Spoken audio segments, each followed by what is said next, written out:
怀上第108胎的姐姐成了蛇族共妻，谁都知道蛇性本淫，灵猫一族的好运更是让姐姐日夜不歇。我心疼她，想要将她救出魔窟，却被她刺穿心脏，剖开灵丹而死。只因她嫉妒我就下重伤的龙神，被迎娶为神后，摆脱了饮用甘露孕子的族群使命，更为龙神生下万年难遇的小金龙，成了3届女子艳羡的对象。而姐姐效仿我，私逃寻觅龙族踪迹，却被一条伪装成龙的黑蛇欺骗，带回蛇窟跟兄弟们共享。在睁眼，我回到了救下龙神那日。我们灵猫自古便是好运的象征，一胎10子，常有外族为开枝散叶前来求娶，偏偏我们一族从未有过雄性，依靠饮用灵泉甘露来繁育后代。未经情事的族中姐妹都对外族男子求贤若渴，因为只有跟外族联姻的灵猫才能自然生产，而我和姐姐是灵猫一族的公主，我们的使命就是要为族群生下继承人，因此自出生起就失去了联姻的资格。成年这日，长老带着我们来到后山灵泉，只要连续饮用甘露748天，我们这一批灵猫就能顺利怀孕。抵达后山后，我看着眼前熟悉的景象，还来不及反应，就听长老威严问话：怎么不见瑶光？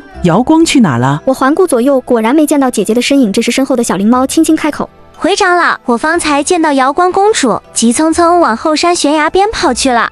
我听了一惊，后山悬崖，这不是前世我救了龙神的地方吗？难道说姐姐也重生了？上一世姐姐为了抢先一步生下继承人，骗我说长老在后山悬崖找我单独议事，目的就是为了让我错过饮用甘露的仪式被责罚。我在后山没见到长老，却见到了一条通体银白光泽的龙。我看着他腹部狰狞的伤口，特意寻来灵草为他医治，没想到他醒来后化形成神，说自己是龙神。我第一次见到活生生的雄性，还是如此相貌堂堂的龙神，当即芳心暗许。他感念我的救命之恩，将一片龙鳞交付于我，说明日便会前来灵猫族提亲。这对于无法联姻的我来说，简直是天大的幸运。当时的我还不知道，龙神是世间最后一条真龙，要孕育他的子嗣难于登天，就算顺利怀上，也要消耗母体的大半修为，轻则终身再难有孕，重则打回原形。许是我一向行善积德，老天怜惜让我顺利诞下了龙子，还是万年难遇的金龙。一时间，四海八荒都知道龙神有后，是因为神后乃是灵猫一族，有好运加持，族中也因为此事名声大噪，不少名门望族击破脑袋，想要娶灵猫姑娘回家。而姐姐本也能有好的姻缘，只可惜她嫉妒我，早早私逃，想要寻觅龙族踪迹，却被一条伪装成龙的黑蛇欺骗。那黑蛇不仅将她掳回山洞，更是将她分享给了全族兄弟。等到100年后我归家探亲时，姐姐已经生下第108胎小蛇，整个人面容枯槁，疯疯癫癫。我心疼姐姐将她救出，却不想被她暗算，活生生剥下皮毛，剖开灵丹惨死，皮肉分离的剧痛传遍全身。我强忍住滔天的恨意，恭敬地饮下第1天的甘露。长老对姐姐的私逃十分恼怒，正要施法搜寻她的踪迹，就见不远处金光大盛，灵气涌动。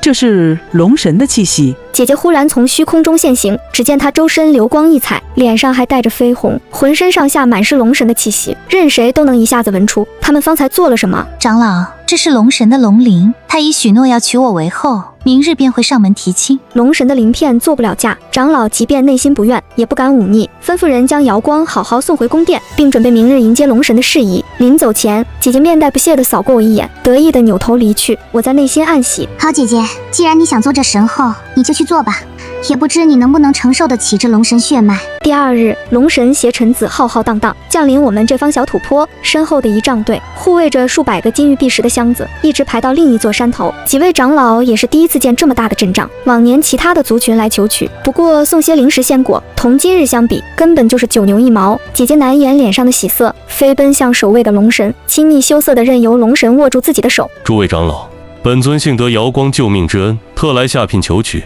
本尊知你灵猫一族公主无外嫁先例，但本尊与瑶光情投意合，还望长老能应下婚事。四海八荒唯一真龙为了自己低头，姐姐脸上的得意已经装不下了。金红的婚书被呈上来，长老们看这架势也无法拒绝，生怕自己说错话就被灭了族，当即邀请龙神入宫商谈婚礼事宜。而我则是跟姐妹们一起去饮用了第2日的甘泉。一路上他们都在说龙神如何俊美，羡慕姐姐能有这么好的归宿。我只在心里笑笑，等着看后续的好戏。回到寝殿后，却看见姐姐的婢女来访。瑶心公主，我家公主有请。我一愣，不知道姐姐怎么突然找我。按理说她重生回来抢我的位置，不应该阻止龙神见到我吗？怎么还让我去大殿？但我不敢耽搁，快步走到大殿，就看见龙神拥着姐姐坐在上位，而姐姐媚态毕露。灵猫族没有男子，依赖甘露生子，除了去外族联姻的，谁也没尝过男人的滋味。光是听那些外嫁回来探亲的姐妹说起，都叫人心痒难耐。姐姐刚尝到甜头，自然想时时刻刻腻在一起。我垂下眼不再看她，毕恭毕敬的行礼。姚心见过龙神，各位长老安好。头顶传来一道威严清亮的声音。方才瑶光与本尊说，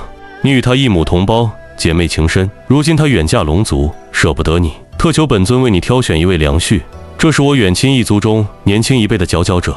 如今在龙族殿内当值，你嫁与他，瑶光也不用忍受姐妹分离之苦了。我余光瞥见身侧有人跪下，黑色的衣袍有些眼熟。等到我抬起头看清这人样貌时，顿时被惊出一身冷汗。龙神口中的远亲，不是别人，正是上辈子欺辱姐姐的黑蛇。此刻他眼神一瞬不动地盯着我，邪佞的笑容仿佛蛇信子一般游走过我的全身，让我不寒而栗。我死死盯着上座的瑶光，没想到他竟这么狠毒，抢走了龙神后，还要我重蹈他上辈子的覆辙，成为蛇窟人人可弃的用具。属下谢过龙神大人恩典，早听闻灵猫女子摇曳多姿，今日得见，果真不俗。我满脑子都是姐姐上辈子被关在蛇窟的悲惨遭遇，拼命想着该怎么拒绝。忽然之间，我看到了端坐在一侧的长老，我急忙朝龙神跪拜。龙神大人厚恩，瑶心感激不尽。但灵猫一族仅剩我与姐姐两位公主，若我外嫁，那灵猫皇族血脉就此断绝。瑶心已饮下甘露，不日有孕，愿终生留在族内守护皇族血脉，望龙神大人恕罪。一旁的蛇君还想开口，他根本不介意我是否孕育过孩子，但长老赶在他前面开了口，龙神恕罪。灵猫的皇族血脉如今只剩瑶光与瑶心，他二人中定有一人需要留在族内，还请龙神收回成命。见我决心老死族内，姐姐满意的笑了，在龙神耳边说了几句悄悄话，罢了罢了。赐婚仪式作罢，大婚定于3日之后，尔等速速准备。说完，他转身离开，姐姐慢悠悠地跟在他身后。在经过我时，他忽然停住，嘴角露出一个得意到嚣张的笑。你也重生了吧？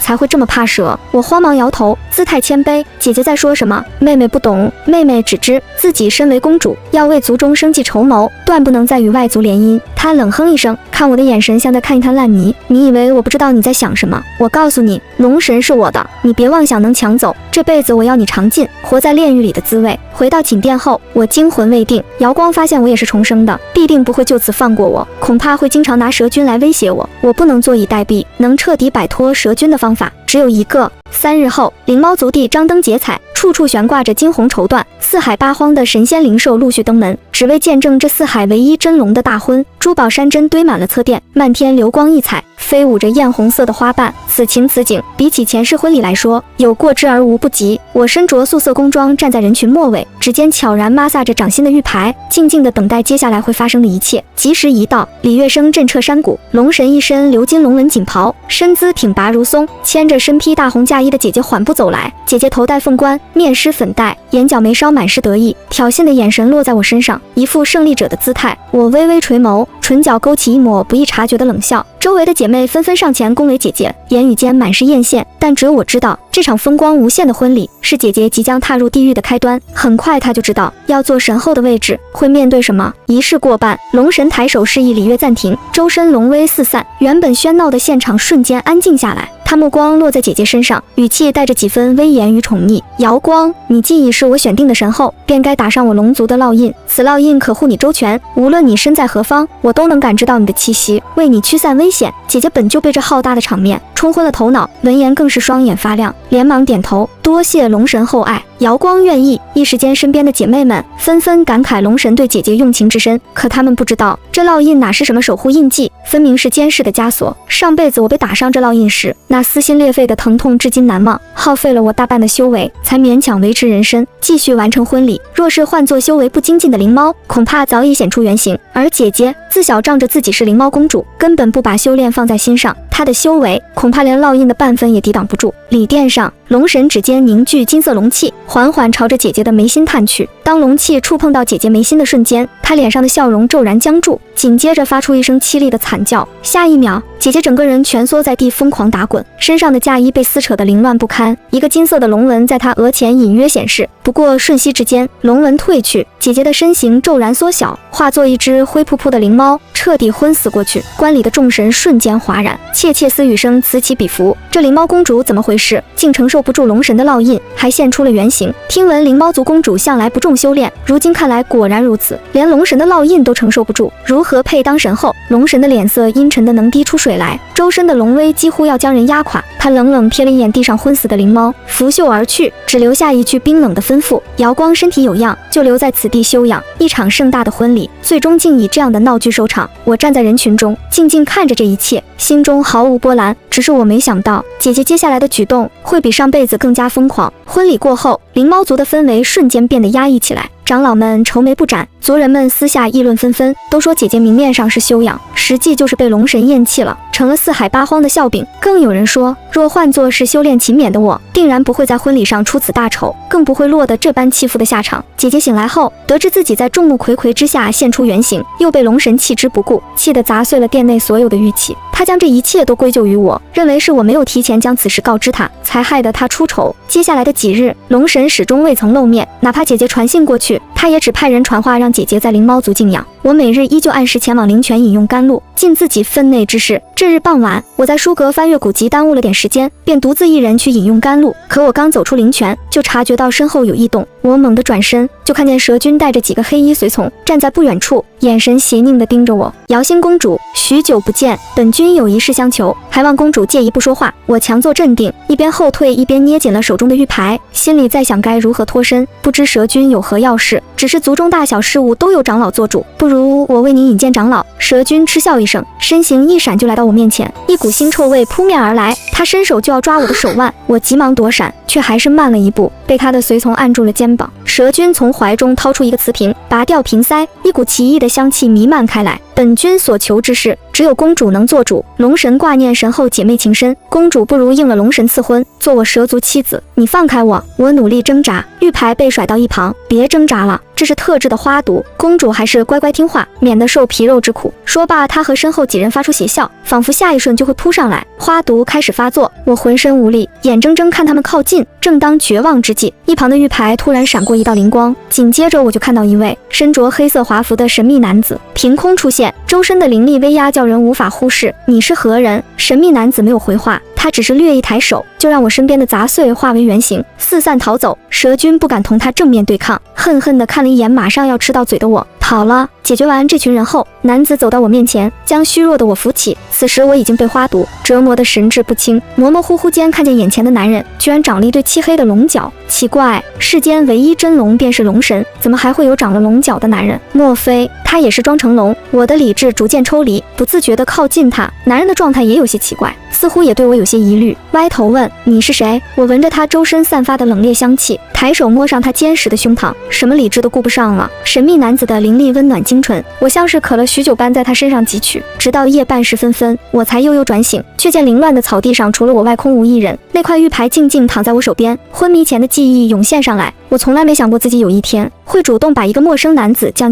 酿。我红着脸整理好衣物，担心蛇君去而复返，匆匆趁着夜色回到宫殿。路过姐姐的宫殿时，我听到了里面传来奇怪的声音，凝神细听，是不堪入耳的动静。刚才办完事的我自然知道这是在做什么，可这几日并未听说龙神要来接姐姐的消息。难道说姐姐屋里的男人并不是龙神？这时屋里传来了两人说话的声音：慢点，别这么急，先告诉我事情办得如何。我办事你放心，你那好妹妹如今已被我们兄弟几个享用殆尽，再没资格同你争抢了。好，如果你能再让我怀上孩子，那更算你大功一件。我心中一凛，原来竟是姐姐让蛇君的兄弟们欺辱我，好让我身败名裂。他为了报复我，不惜与这害了他上辈子的蛇君勾结，做出如此恶毒的事情。我强压下心中的怒火，悄悄离开。上辈子我未在婚礼出丑，婚后龙神与我如胶似漆，很快我就有了身孕，顺利生下龙子，自此荣耀四海，谁见到我都要给几分薄面。姐姐定是也想怀胎生子，重走我上辈子的路。龙神如今厌弃了他，他怕是被嫉妒冲昏了头脑，才会向蛇君借子。可是我的好姐姐，待到生产那日，蛇子与龙子可是一眼就能被人识破呀，到时候你该如何收场呢？我回到寝殿，坐在桌案边，将玉牌拿在手里反复看。这玉牌是姐姐与龙神定亲后，族中长老交予我的，是灵猫一族的圣物。传说里面封印了一只上古神兽，冲破封印则需要灵猫皇族用血气滋养。可我日日用血气滋养，它也没什么变化。刚才的光亮是我的错觉吗？那个长了龙角的男人又是谁？我伸出手指，将血气滴在玉牌上，看着玉牌缓缓将血气吸收干净，它依旧没有任何动静，可我却感觉到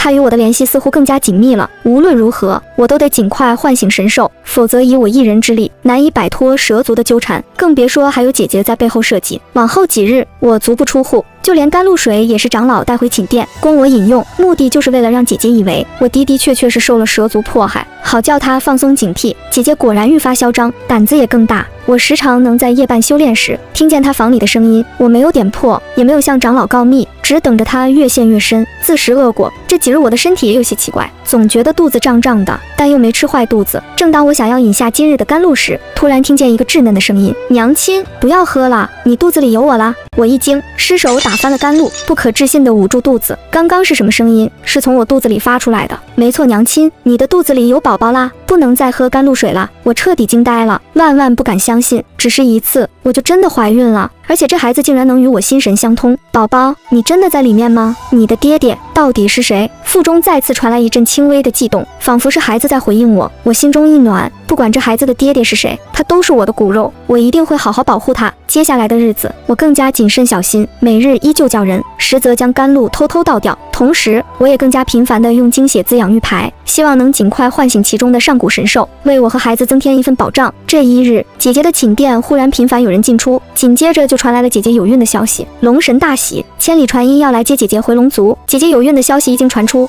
族人们的态度立刻发生了转变。之前还在私下议论姐姐是弃妇的人，此刻纷纷改口，说姐姐是有福之人，此番定能荣宠冠绝天下。次日，龙神亲自登门来接，脸上带着几分难得的笑意。他对姐姐嘘寒问暖，态度亲昵，仿佛之前的厌弃从未发生过。流言蜚语瞬间消散，再也没有人敢对姐姐说半句闲话。毕竟只要她生下龙子，就是下一任龙神的生母，这是谁都得罪不起的尊贵身份。姐姐的脸上重新露出了得意的笑容。她穿着华丽的衣裙，依偎在龙神的怀中，接受着族人们的恭维。路过我身边时，她特意停下脚步，眼神轻蔑地上下打量着我。妹妹，算算日子，你饮用甘露也有49日，想必也该有孕了吧？不如让族医看看，若是有孕，就与我一同去龙族养胎作伴。说完，她看着龙神，在征求他的首肯。龙神此刻自然是姐姐的任何要求都答应。族医过来为我把脉一瞧，立刻跪地道喜，说我也有孕了。长老们喜不自胜，纷纷感念上苍让我灵猫皇族有后，吩咐人为我收拾好行李。龙族灵力充沛，仙气缭绕，无数奇珍异宝，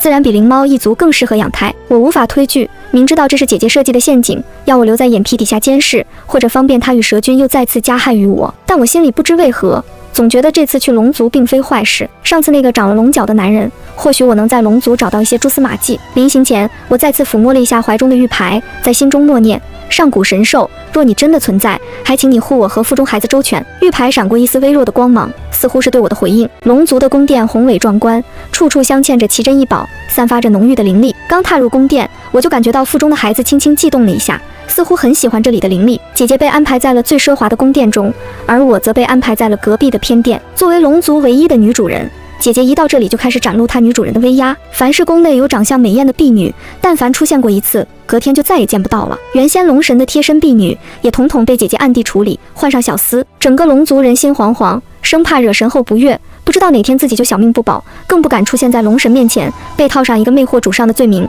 丢进蛇窟。这一切龙神都知晓，但在他心里，这些人的性命哪比得上龙子珍贵？若是能让姐姐开心，处理几个婢女又算得了什么？这日我正午后小憩，就被隔壁宫殿的哭喊声吵醒。神后娘娘，求您饶了我吧！走进殿内，我就看见一个婢女跪在地上，浑身发抖，脸上满是泪痕。姐姐坐在上位的软榻上，手中拿着一根镶嵌着宝石的鞭子，脸色阴沉的可怕。几个婢女站在一旁，吓得不敢出声。而琉璃地面上碎了一只玉碗，里面的补汤洒了一地。本宫肚子里的可是龙子，你还敢如此懈怠？怕不是想毒死本宫取而代之？神后娘娘，小的不敢。这是龙神吩咐做的海鱼药膳，是大补之物。瑶光一挥鞭子，抽在婢女的身上。胡说！龙神怎会不知我从小不食海鱼？定是你心存歹念，要置龙子于死地。我走上前一看，这碗的确是对孕妇胎儿极为滋补的海鱼汤。我和姐姐自小一起长大，并不知道她不吃海鱼。再一看地上跪着的婢女，面若桃花，楚楚可怜。当下明白了，姐姐只不过怕龙神被这婢女勾去心思，自己会失宠，才强加罪名。来人，把她送去蛇君那好生管教。姐姐，等等，姐姐，想来这婢女也是无心之失，而且你如今怀有身孕，动怒对腹中的孩子不好。姐姐猛地转过头，眼神凌厉地盯着我。瑶星，这里没有你的事，给我滚开！我没有退缩，依旧挡在婢女面前。姐姐，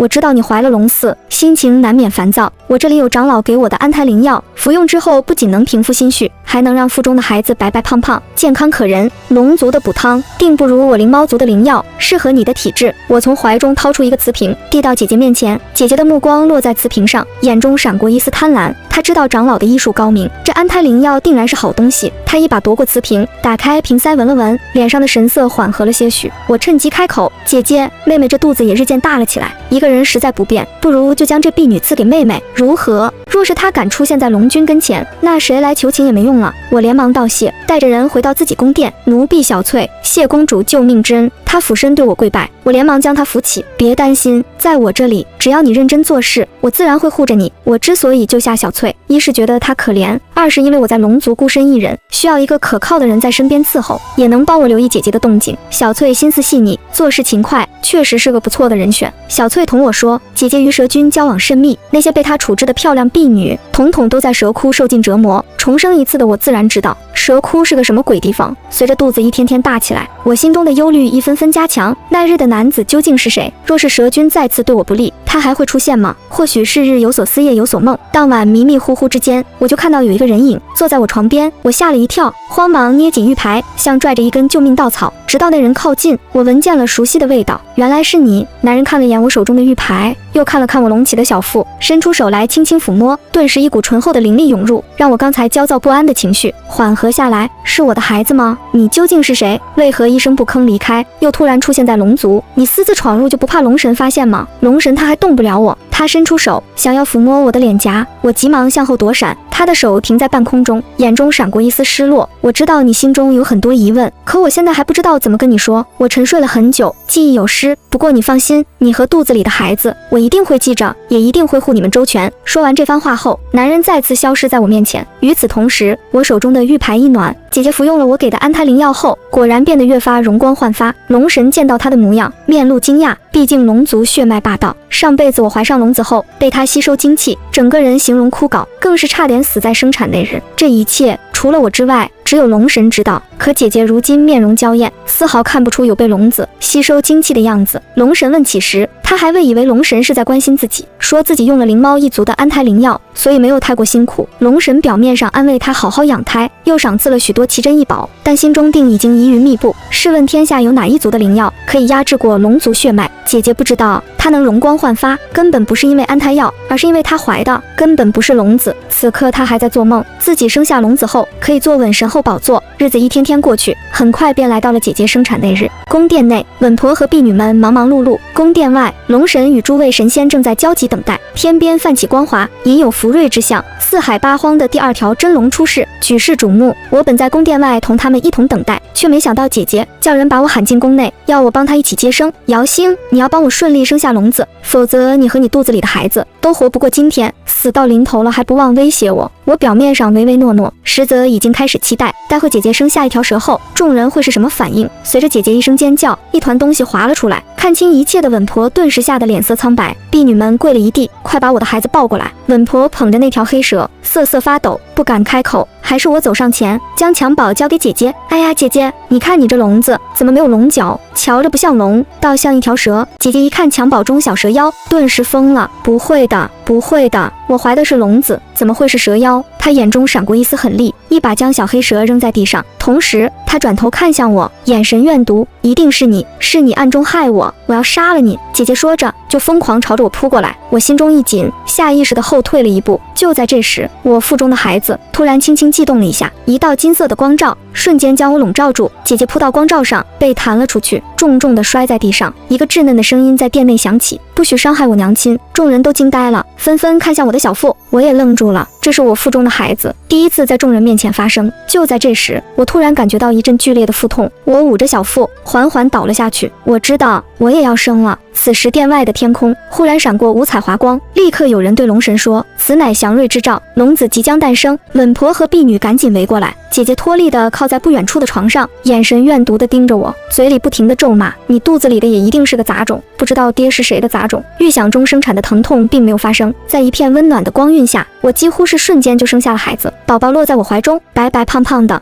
长了一对金色的龙角，还有一条金色的龙尾，模样与我前世所生的龙子有几分相像，但又十分不同。前世我生的是一条金龙，刚出生还未能化形，而今日我怀中的分明已经会化成人形。就在这时，天空传来了凤凰的鸣叫，16只凤鸟迎着华光飞过，整个天空流光溢彩。龙神的声音自殿外传来：“龙子是否出世？快抱出来瞧瞧！”姐姐见状，彻底崩溃了，她疯狂地喊道：“不可能，这不可能！你和龙神毫无关系，怎么可能生下金色的龙子？你明明应该生下一条下等蛇的。”姐姐，让你失望了，那日蛇君并没有得逞，我腹中的孩子自然不是蛇族的。他状若疯癫地朝我扑过来，你竟敢在我眼皮底下勾上龙神，我要你死！此时殿门被人踹开，原来是殿外的龙神听到婴儿的啼哭，又久等不到有人开门，就踹了门进来。他原本以为是姐姐顺利生下了龙子，脸上带着喜悦的笑容。可当他看到我怀中的孩子以及地上那条死去的小黑蛇时，脸色瞬间变得阴沉下来。紧跟着的众人也惊呆了，开始窃窃私语：这瑶星公主怎么生了龙子？神后娘娘生的却是一条蛇。从未听说瑶星公主与龙神有交集，难道说姐姐彻底丢了脸面，像握住救命稻草一般抱着龙神的腿？龙神定是瑶星使了下作手段，将我与他的孩子交换，否则他怎么可能生下龙子？龙神，你一定要为我做主，他怀里的是我们的孩子。龙神惊异地盯着我怀里的孩子，开始相信姐姐胡编出来的谎话，竟朝我伸出手来，将本尊的孩子交还，否则别怪我覆灭整个灵猫族。我抱紧孩子不住后退，企图唤起在场众人的良知。我的孩子与龙神并无瓜葛，姐姐，你犯下大错，不要再血口喷人。稳婆和婢女为了保命都不敢说话，我人微言轻，眼看孩子就要被他们夺走，一道亮光突然从我身上的玉牌中发出，落在地上，化作黑金华服的男子。谁敢动我的孩子？他抬起头朝我走来，将我和孩子护在怀中，在我额头上落下一吻。我来了，今后你都不用害怕了。他面向众人，深侧的威压连龙神的脸色都难看了几分。众人默不作声，默契地退后几步，散开一块空地，惊讶地看着凭空出现的男子，细细打量他头上漆黑的龙角。你是何人？竟敢在龙族放肆？莫玄转过头，目光落在龙神身上，眼神中带着几分威严和不屑。你还没有资格问我的名字。他的话音刚落，周身就散发出一股强大的灵压，瞬间将龙神压制下去。众人感受到这股强大的威压，纷纷跪倒在地，脸上满是惊恐。有几个年老的神仙认出了他，